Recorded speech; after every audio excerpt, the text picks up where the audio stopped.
Hello. That was a wave. Hello. I got. There, you know. All right. You outnumber us.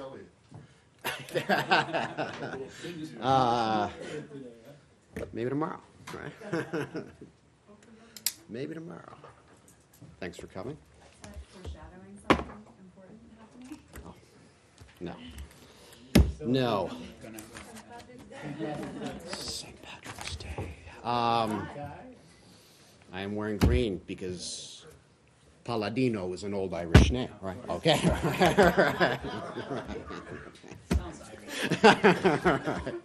There we go. This week, our Deputy Secretary of State, John J. Sullivan, is in South Africa and Angola. His visit is focused on promoting U.S. trade and investment, as well as advancing peace and security.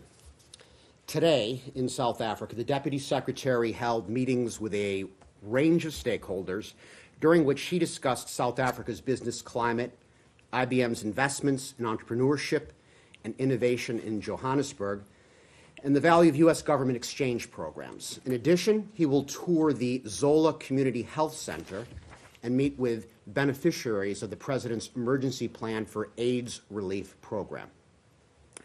During his visit, the Deputy Secretary will also meet with South African government officials to discuss bilateral trade and regional multilateral priorities, including with respect to the humanitarian crisis in Venezuela.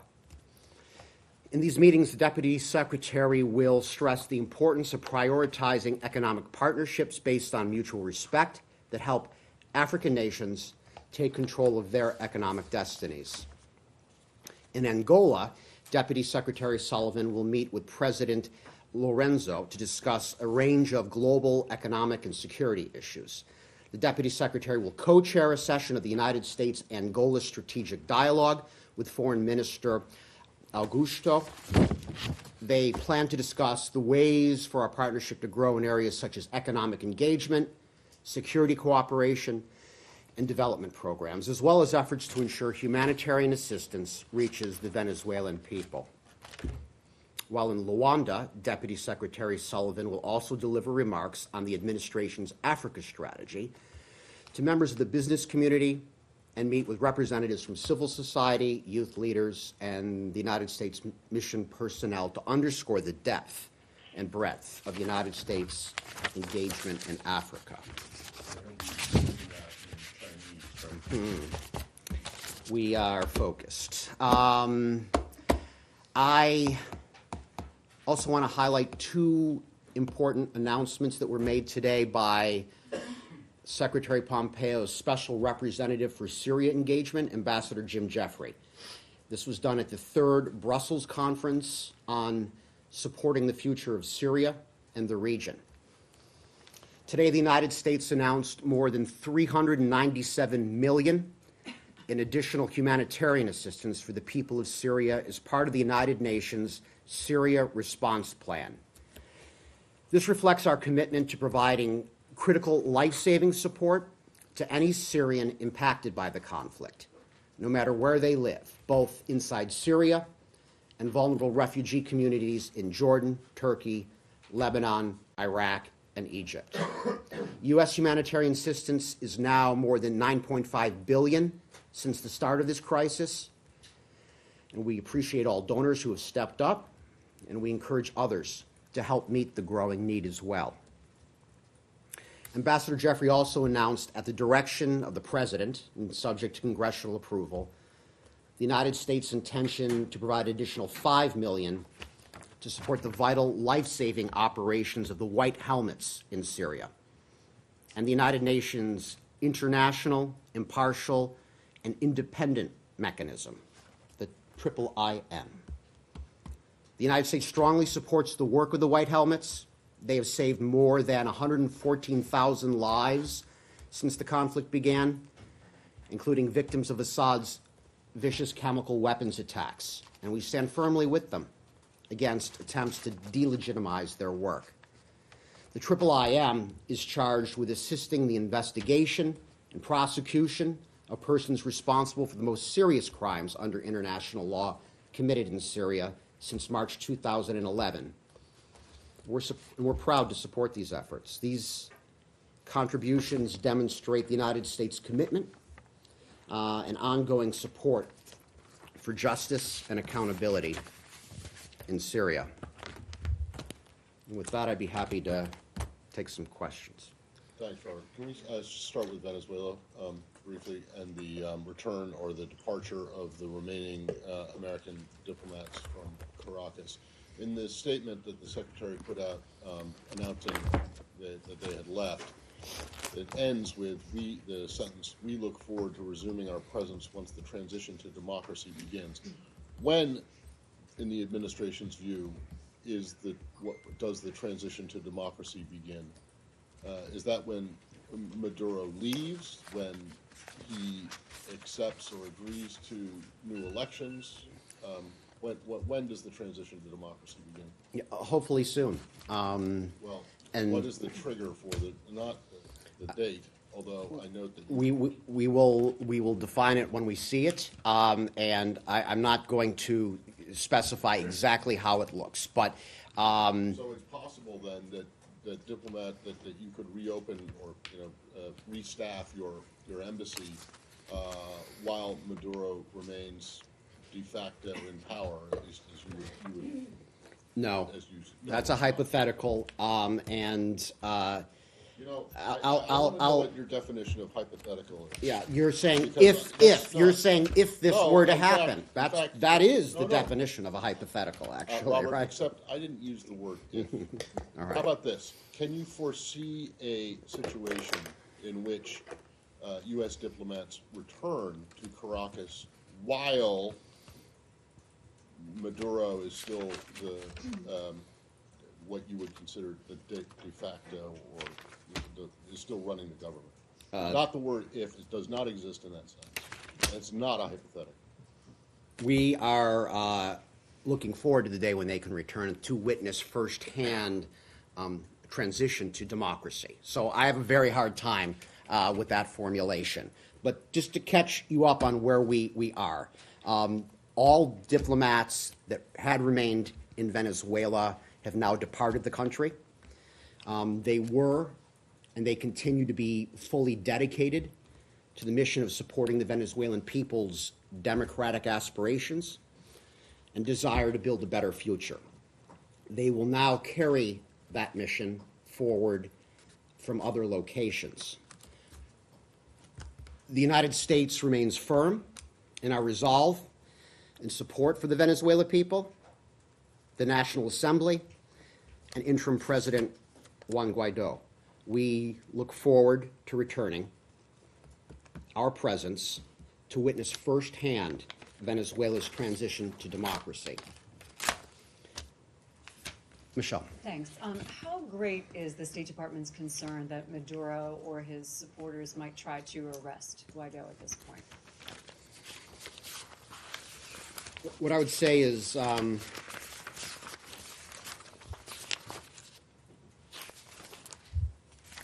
we hold former President Maduro and those who surround him fully responsible for the safety and welfare of Interim President Guaido and his family. And it would be a terrible mistake for the illegitimate Maduro regime to arrest Interim President Guaido. And it would provoke an immediate reaction from Venezuelans and the international community. Leslie. Two questions. Can you tell us a little bit how the diplomats got out?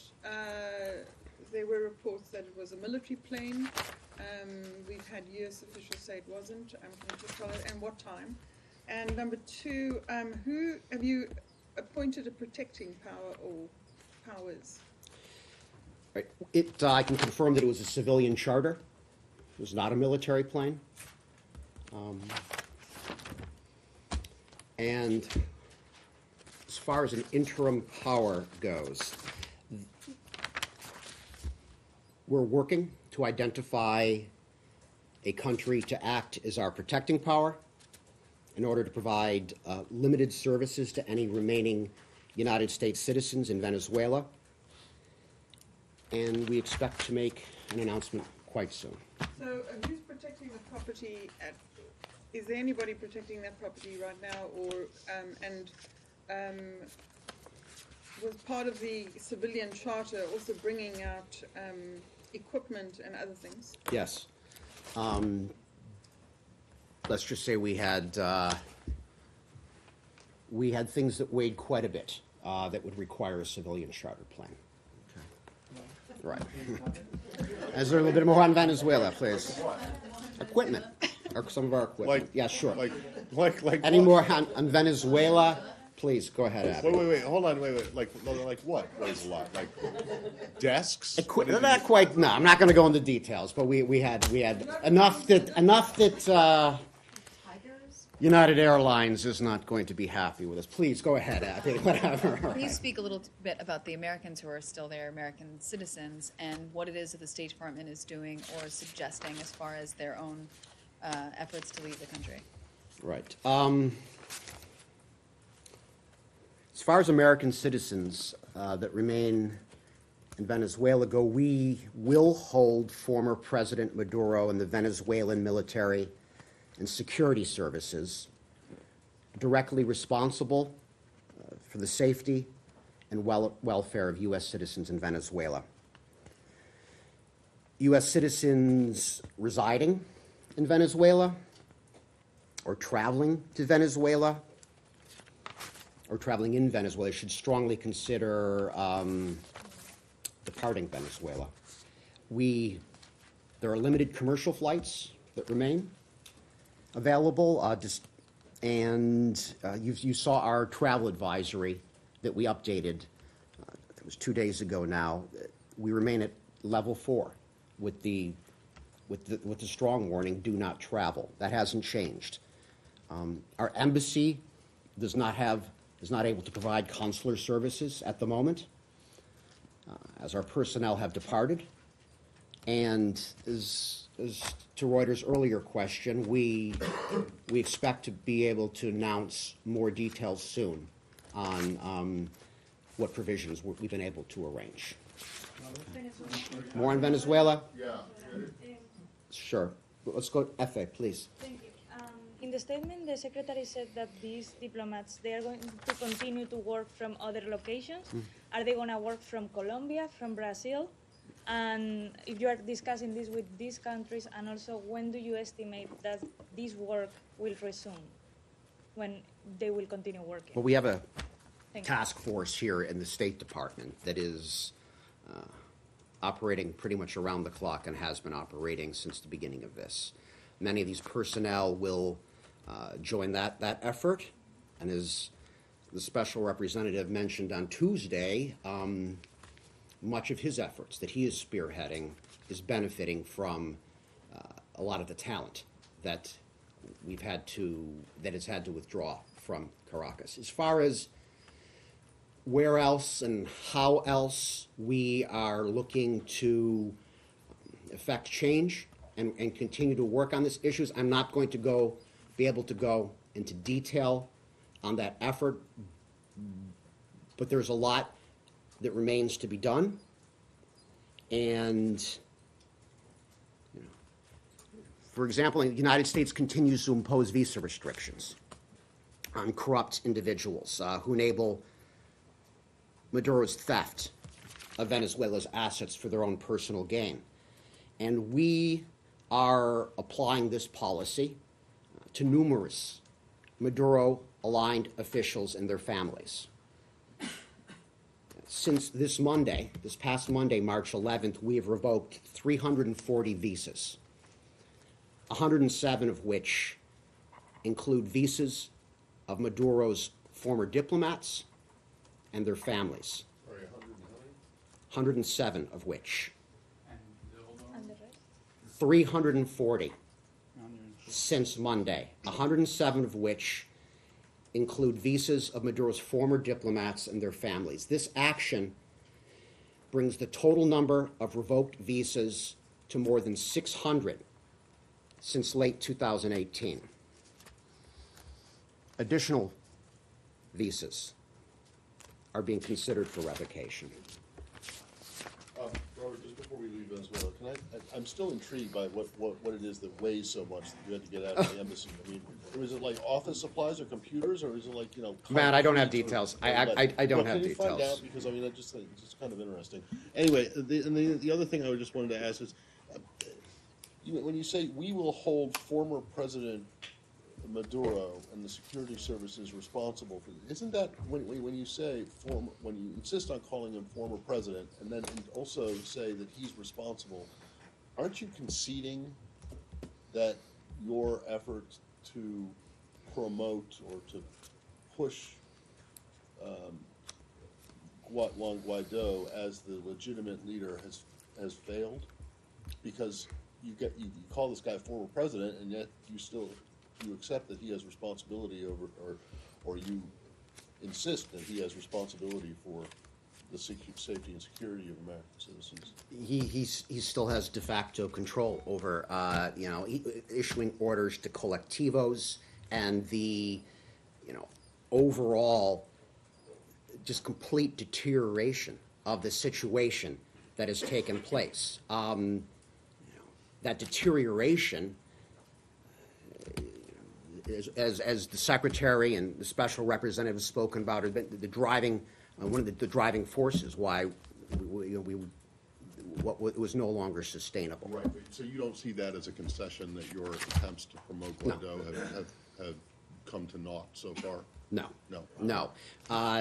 We take the opposite lesson. We are quite pleased at the overall global effort that has been undertaken. And we are, policy is going to continue to support democracy in Venezuela. We're going to continue to support the interim president, the only democratically elected institution in the country, the National Assembly. And we are going to continue on our policy of using sanctions and diplomatic pressure to pressure the illegitimate regime to end its to end. I'll stop there. Let's go to Washington Post. What's the status of the local staff there? Are they still employees, and do you have any concerns for their safety? Our locally employed staff continue to be employed by the United States government. They continue to receive their salaries, and they continue to work for us. For security reasons, I'm not going to go much beyond that. Are you going to make any of Jim Story's remarks that were made before the flag was lowered? Are you going to make any of those remarks available to us? Yes, we are. Okay, please. Please, let's go ahead, for sure. Can you give us a readout of the secretary's meeting with Mr. Griffith today? I don't think we have that, do we? But I can talk about Yemen a little bit, if that would be of use. Okay. If you have any update on that, and whether you blame the Houthis, whether you blame the Houthis for not implementing the Hodeidah agreement Okay. that Mr. Griffith criticized him for Right. yesterday at the UN. So the secretary is meeting with Mr. Griffiths, I believe, at 3 o'clock today, right? So I think that's right about now, so I don't have a readout. I don't know what time it is. At 1. Was it 1? I apologize then. Okay.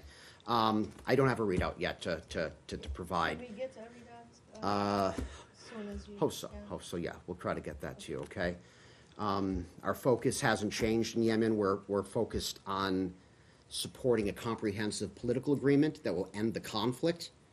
So towards that end, we continue to support the United Nations Special Envoy Martin Griffiths, and we encourage Yemenis to swiftly implement agreements that were made in Sweden so that the political process can move forward. And you had a question about The Hodeidah. Okay. If the Houthis continue to not implement it, and you're calling for them to swiftly. we how continue enforce it? to urge all parties to adhere to the commitments that they made in Sweden, particularly the ceasefire and the redeployment of forces in Hudaydah. We strongly support the UN Redeployment Coordination Committee as it works to implement the Hudaydah Agreement and to translate momentum from Sweden into real de-escalation on the ground. Please. Thank you. Saeed. Thank you, Robert. Yesterday, Ambassador Kozak suggested that the term occupied carries legal parameters, and the West Bank and Golan Heights were listed as geographically. We don't know what that means. I wanted to ask you, what is your official designation of the West Bank now, today?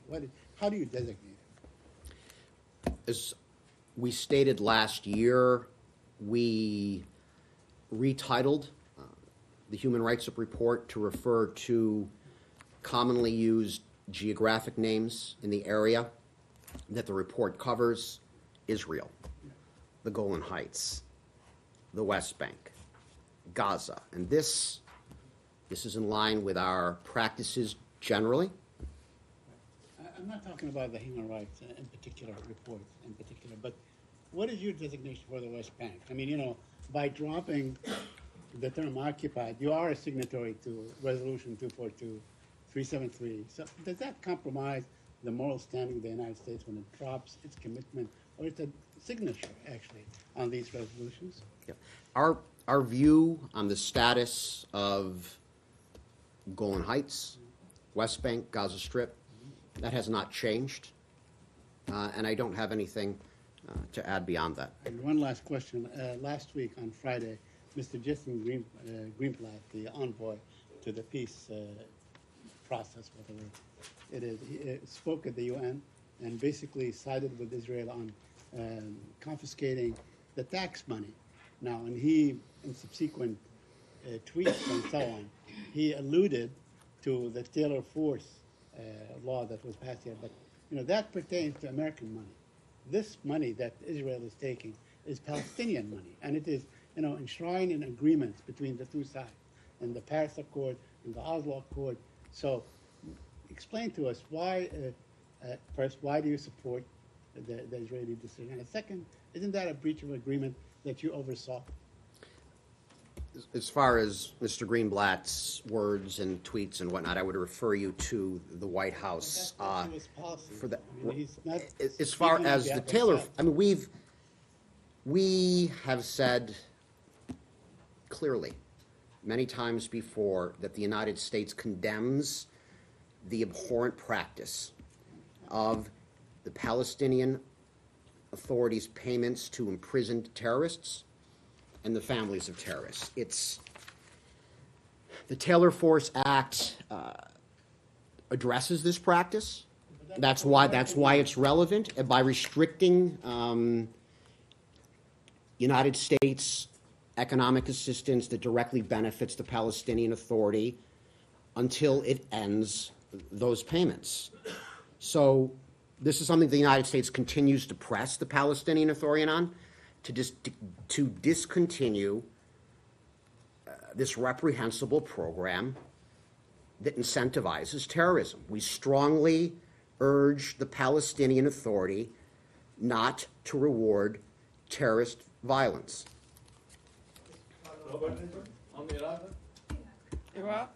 Iraq. We'll start. Iraq. Go ahead, Lori, please. Thank you. Let's see. So popular mobilization forces figured prominently as abusers in your report yesterday on human rights in Iraq, particularly in the north. And Ayatollah Sistani said that pretty much to Iran's president yesterday as well when they met.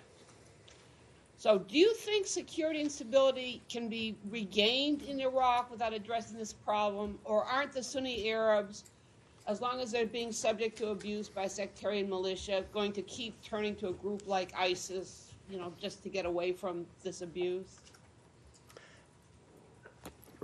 I guess I'd point out, as the Human Rights Report itself indicates, we are deeply concerned about any abuses committed by sectarian armed forces. Many of those armed groups are aligned with Iran, which shares in the blame for their abuses. and which has used those groups to undermine Iraq's security, stability, and sovereignty. Qasem Soleimani and his Quds force actively seek to use these armed groups to intimidate the Iraqi people and undermine the legitimate authority of Iraq's elected government. The deputy chief of the Popular Mobilization Forces, Abu al-Muhandis, is on video declaring his loyalty not to Iraq and Iraq's duly elected leaders, but to Qasem Soleimani. And this disregard for Iraqi sovereignty undermines the will of the Iraqi people. Well, just on al-Muhandis, who was a particularly nefarious character because he is indicted for the 1983 bombings of the U.S. Embassy in Kuwait, a long time ago, indicted for it. Would you consider issuing a criminal arrest warrant or doing something particular against al-Muhandis? I'm not going to preview anything today. I would just say that Iraq can achieve security and stability only if Iran respects Iraq's sovereignty and ceases to subvert the central government's ability to rein in these ill-disciplined armed forces.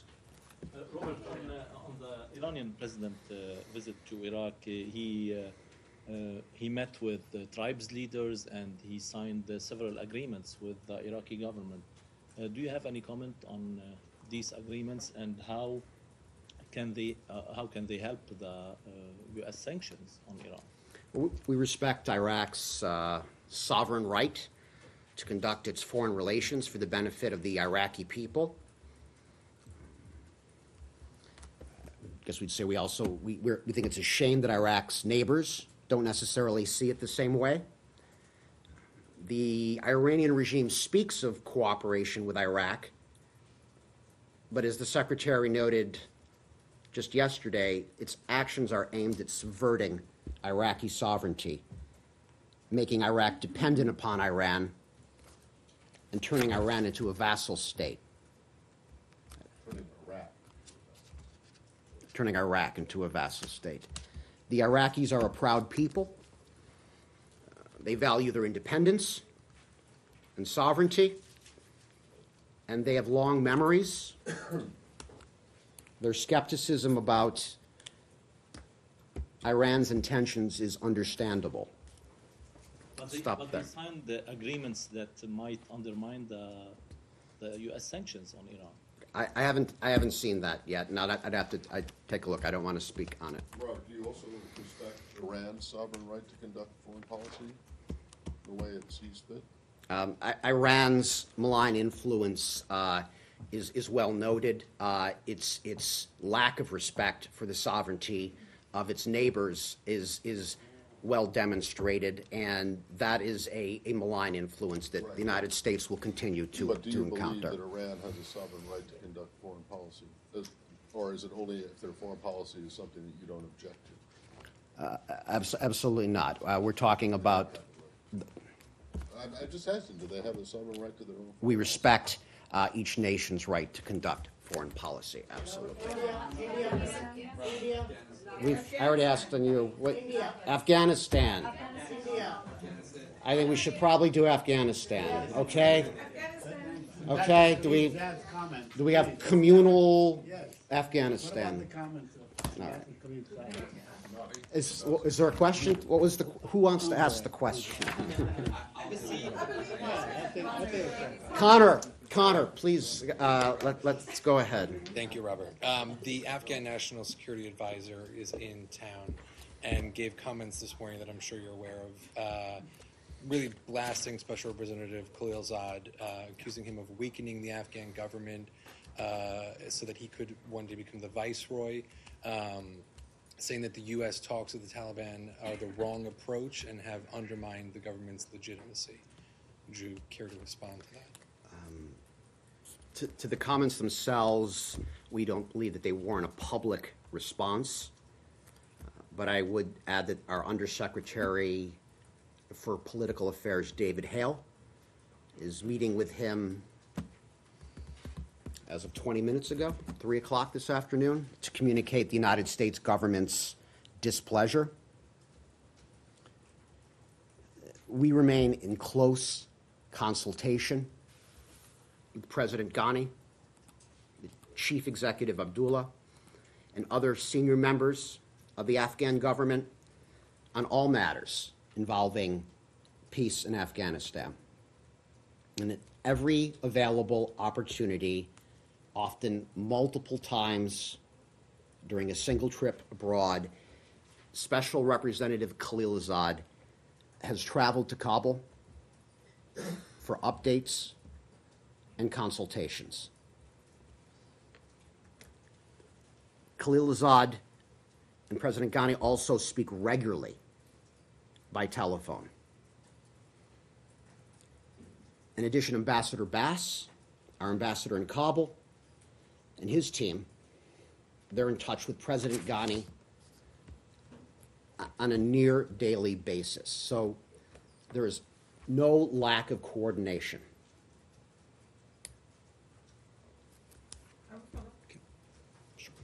The follow-up is, so does the US government still have confidence in the government of Ashraf Ghani? And number two, if the Taliban is refusing to meet with the Afghan government, can you guarantee that there will be no troop pull-out until that time? To the first question, yes. To the second question, an intra-Afghan dialogue must be a part of any final package. Such a dialogue must include the Taliban, the Afghan government, and other Afghan stakeholders, including women and youth. Now, Special Representative Khalilzad returned yesterday, and he's currently in consultations here at the State Department and around Washington, as well as meeting with representatives from other partner countries. And the last round of talks saw meaningful progress. We have moved to an agreement in draft on the first of the two core issues, specifically counter-terrorism assurances and troop withdrawal. And when the agreement in draft is finalized, the Taliban and an inclusive Afghan negotiating team that includes the Afghan government and other Afghans will begin their work on the other two core issues: intra-Afghan negotiations and a political settlement and a comprehensive ceasefire. Sure, Francesco. On one question is Ambassador Khalilzad part of the meeting with David Hale and Afghan NSA? I don't have that information. And the other one is, have you got any acknowledgement or agreement from the Taliban that some kind of inter-Afghan talks will happen after there is an agreement on the two first pillars? I'm not going to be able to go get into any more details on the current negotiations, as they're private, they're ongoing, and we want to give the parties time to work out these issues in So private. when you and Ambassador Khalilzad say after there's an agreement on the two first pillars, there will be talks, inter-Afghan talks, it's your point of view, it's not an agreed point of view with the Taliban. I would say that that when the agreement on the draft is finalized, the Taliban and an inclusive Afghan negotiating team that includes the Afghan government and other Afghans, at that point they will begin to work on the other two core issues. And the Taliban agreed to that? There's no agreement until we have a full agreement, and we will continue to work towards that, okay? Another, wait. I call on you, Abby. Let's go, Lala, please. before going public with his comments on the Taliban talks, did government of Afghanistan has reached out to U.S. the State Department about his views on the talks? It looks like it's quite opposite. It doesn't want talks with the Taliban to happen. Study at Hudson Institute, NSA Mohib said the Taliban and terrorism have the same DNA, are the same DNA. As I said earlier, I'm not going to. We don't believe that the comments that were made warrant a public response, and we are in discussions with the government, to express our displeasure. Please.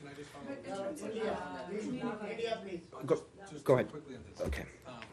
After previous rounds of talks, though, Ambassador Khalilzad has gone directly to Kabul.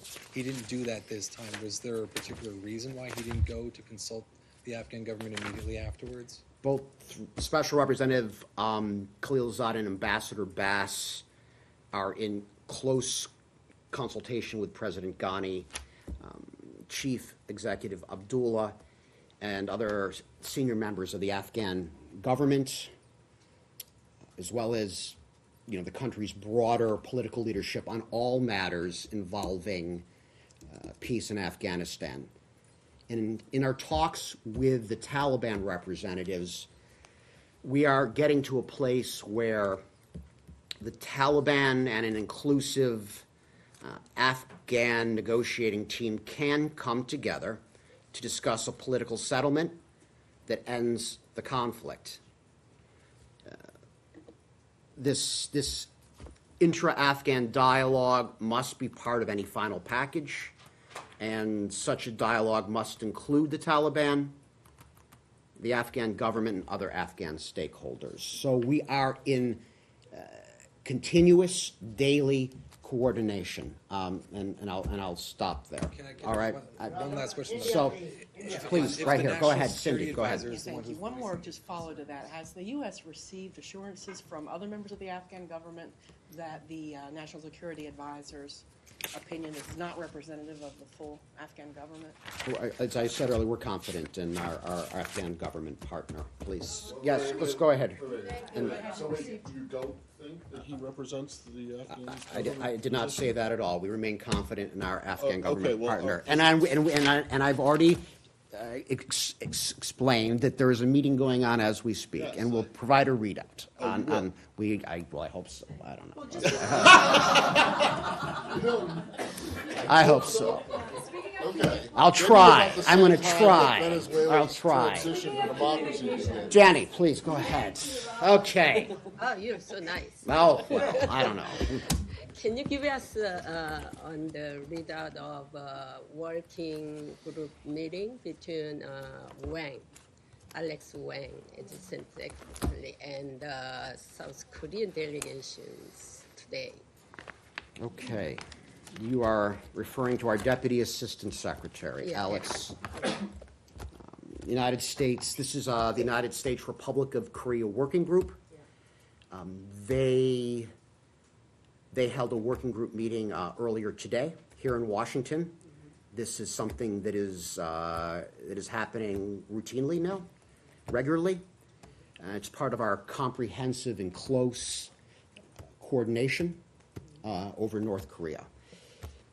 During the meeting, the United States and the Republic of Korea shared updates on efforts to achieve our shared goal of a final, fully verified denuclearization, including through the implementation of United Nations Security Council resolutions.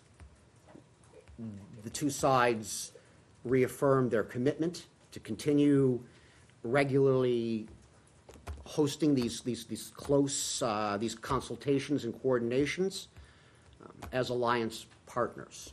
And you saw as well, I'm sure, that Special Representative Began is in New York today. And I believe that was at 3 o'clock. And he's meeting with the permanent representatives there, and they are talking about the summit.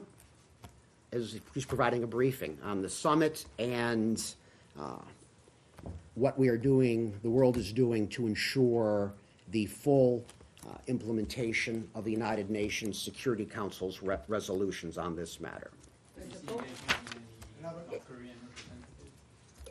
Not in New Also, York. both sides discussed about the sanctions lift, I mean, U.S. sanctions lift against North Korea. They didn't discussion about these issues? They're briefing, he's providing a briefing, a readout of what transpired at the recent summit in Hanoi, and what we're doing to ensure continued enforcement of United Nations Security Council resolutions. Great. Can you clarify something that you said earlier? On the Afghanistan issue, you said that there was no lack of coordination. I'm assuming you mean with the Afghan government. Correct. The NSA is claiming that they're getting information by tweets and that they're kept in the dark. Do you then dispute what he's saying? I mean, are you sharing, is the State Department sharing all of its information with him, or are they getting some of the news from tweets? We are in extremely close coordination with President Ghani and other Afghan leaders in a variety of ways, on the telephone, in person, and on a daily basis. And that's going to continue. Please. Lalit, one more. Please go ahead. I have one question on China. China has strong objections to the remarks made by Secretary Pompeo yesterday about its human rights violation. China is saying that U.S. should come out of its Cold War mentality, and is also accusing U.S. of interfering in its internal affairs. How do you see that reaction? We spoke about this at length yesterday. This is something that we're going to continue to speak out about. This really is, an appalling situation that's ongoing. And we're alarmed, frankly, that there's over 1 million people, at least, being detained. Uyghurs, ethnic Kazakhs, other members of Muslim minority groups in these internment camps. We will continue to call on China to end these policies and to free these people that have been arbitrarily detained. Secretary Pompeo was certainly clear yesterday, and he was certainly clear on this issue when his Chinese counterpart visited Washington for the diplomatic and security dialogue that we held a few months ago. We will, I'll echo the government of Turkey's recent statement on this matter, in which they called this a great shame for humanity. It's well said. We are committed to promoting accountability for those who are committing these violations and considering targeted sanctions as well. Targeted measures as well. And I also point out that on March 13th, the United States co-hosted an event with Canada, the Netherlands, Germany, United Kingdom at the United Nations in Geneva to together continue to raise awareness on this issue. We'll continue to do so. And we also strongly encourage the United Nations and the High Commissioner for Human Rights to make these abuses a priority. So you said that you support the government of Turkey's statements of concern and complaint about Chinese treatment of religious minorities. But I never heard you support the government of Turkey's complaints and concerns about the Palestinians. Is there, do you just pick and choose which Turkish position you want to support?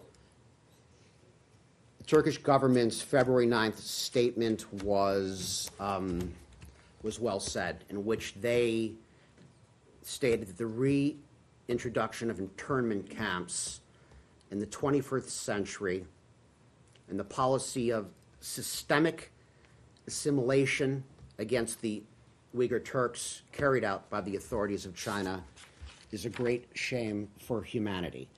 That is well said. Right, but I mean, but you don't agree with Turkey on everything, right? Of course not. We tend not to agree with on everything with everyone. That is true.